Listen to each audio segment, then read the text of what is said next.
Alright, I'm here at the range and we're going to do a quick comparison. We have Thompson Center Compass rifles. They're both in 6.5 Creedmoor, and we are testing one that I had modified in previous videos, and we're going to test it with an out of the box. A buddy of mine just did a month ago or so. So we're going to be able to compare out of the box Thompson Center Compass and Thompson Center Compass. Now the modifications, I'll go through what I did to them, and we'll see the comparison. We're both going to be using probably Hornady Black 6.5 Creedmoors. So let's take a look at what's going on. So here we are at Eagle Point. Is it Eagle Point? Yeah, Eagle Point Range, and it's been around here forever. I've been here a few times, and it's a pretty nice range. It's different than what we're used to going to, which is the best of the West here. And you can see the big berms there, and the berms on the left has tactical bays that you can rent out. But for the long-range rifle, you see it goes from 50 to there's 100 yards. Then to the left of that is 250, and it goes to 500, 700, up to 1,000 yards. Plus, there's a lot of stuff, on the right where there's a pistol range and skeet and trap shooting. I mean, it's a well-featured range. It was really, really cool. And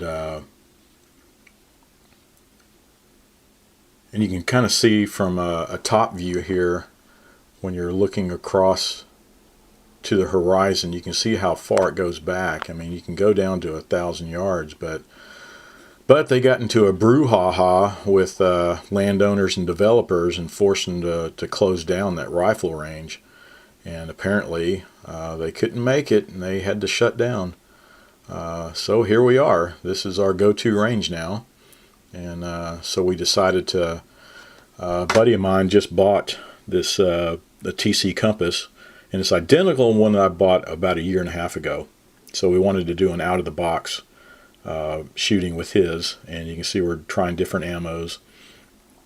We've got the Hornady Blacks, you can see the Federals there, the Remingtons, and then the Hornady's, what is it, ELDX, the higher end stuff.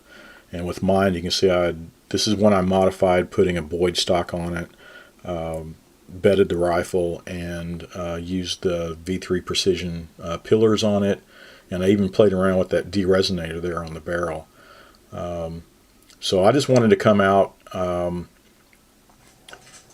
do a few comparisons. Of course, one, looking at the results from his out of the box, and I'll compare it to my out of the box results from 1 year or 1.5 years ago. I forget how long it was.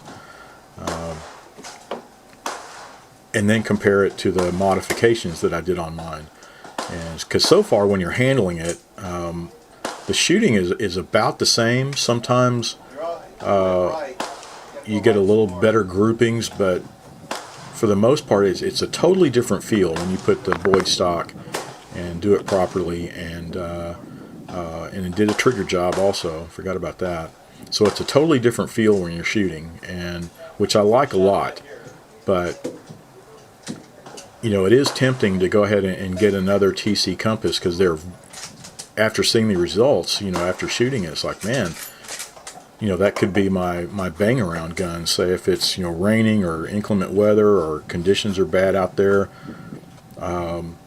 just grabbing that TC Compass, with the polymer stock just out of the box, and you're getting great results. And I'm not hesitant to bang that one around, as I am if I brought out my $1,500 setup, and or say if I have a Remington 700 BDL, which is kind of collectible, and it is to me anyway, and I'd hate to bring that out in the rain and stuff, but anyway, so we fooled around with this, and you can see I kept fidgeting with the sandbags, and I just could not get a good feel to it. But I was just having a bad day, I guess, because it was on top of that. I was like, I had a cracked tooth at the time, and So I was just living with some pain while I'm trying to do this, and nothing felt comfortable to me. But Young got set up pretty good, and from here, we're just gonna take our time and shoot a group or two and see the results. It's tempting to get a lead sled one of these days, but for now all I had was sandbags. Plus the range, supplied their own sandbags also, which was pretty nice. But for some reason, I just couldn't get comfortable.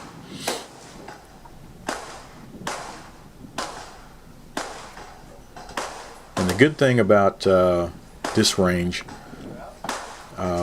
at Best of the West, we used to have to wait an hour and a half or something before they'd stop shooting and the range would go cold, so that we can get our targets back or go check out the targets. But here they do it every 20 minutes, I believe. So it gives you enough time to shoot a group, and then you can go test check out the target or swap them out or do whatever you want. And so it was pretty nice. And the day was pretty nice. It started out muggy, but then it warmed up a little bit. Humidity went down, and then some wind picked up. But overall, it was really, really good results. So. Magazines are removed. Get what you need from your bench in your hand, including your target, and step behind the yellow line. Yeah, so we were able to check out our first rounds pretty quickly. Manufacturer's promise right there, isn't it? Yep. Okay, so here's where we started sighting in, made an adjustment up 7 inches and 1 over. And then this is the group right here. So we're looking at probably 3/4 of an inch. It's definitely under 1 MOA. And to verify it, came down here and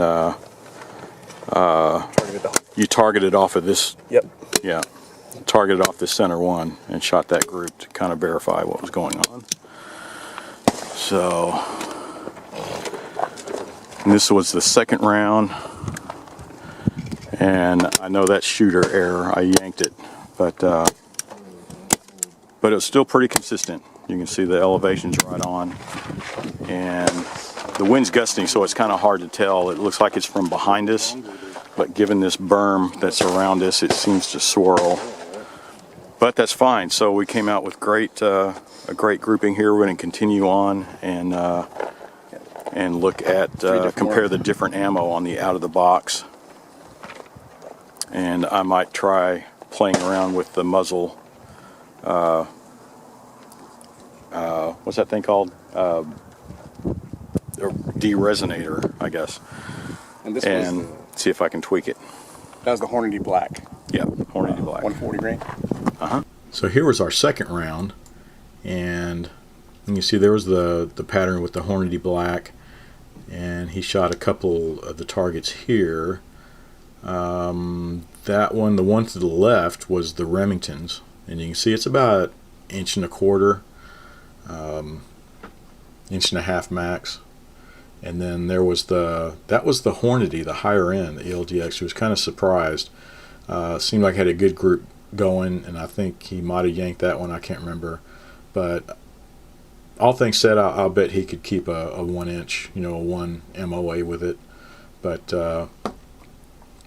then on the third round, we were taking a look, and this is where I was playing around with that de-resonator, and you can see how the groupings they vary, pretty distinctly while I was moving it around, and took it off even. And with his, the bottom left target there, that was a great grouping he had going with the Federal ammo. So he verified it with the 5-shot group, and then this middle left, he wanted to dial it in for 200 yards. So we were shooting, 2 inch above the 100-yard point of aim, and it was pretty consistent. He got some pretty good results, and So I was curious. I dug this film up from the clip from a different video I did, and you can see these two. And I was using Hornady Black there also with the Thompson Center Compass, and you can see the groupings there. They're the 0.75 and 0.8, I believe. So it was very consistent to his results with the Hornady Blacks also. And you can see some of these groupings, like going down I went down the right side, and you can see how they were really tightening up. But that was on a different video that I covered it, because that was when I started to play around with that deresonator, and really started to tighten up some groups there. There at the bottom, it was like a quarter inch, 0.25, 0.3 or something like that. But